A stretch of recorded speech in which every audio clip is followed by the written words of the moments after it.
Vikram hi சொல்லு. எல்லாம் எப்படி இருக்குன்னு ஒன்று கேட்டாங்க சாமி. எப்படி இருக்க?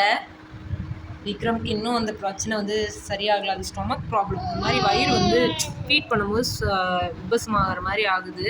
அதுக்கு வெள்ளிக்கிழமை ஒரு ஸ்கேன் சொல்லியிருக்காங்க. டெய்லியும் ஹாஸ்பிட்டல் போகிறது வர்றது இந்த மாதிரி தான் இருக்குது. ரொம்ப டல் ஆகிட்டான், ரொம்ப லீன் ஆகிட்டான். அதுதான் கொஞ்சம் மனசு கஷ்டமாக இருக்குது. இது எப்படி சரி பண்ணி கொண்டு வர போகிறோன்னு தெரியல.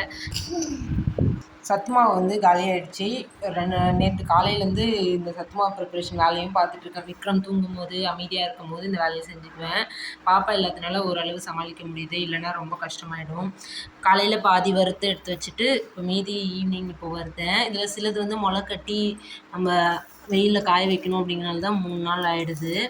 கொள்ளு, இந்த மூக்கடலை, பச்சைப்பயிறு, கம்பு, அதுக்கப்புறம் கருப்புளுந்து இந்த மாதிரியான தானியங்கள் மட்டும் முளை கட்டி காய வச்சு அதுக்கப்புறம் வறுக்கணும்.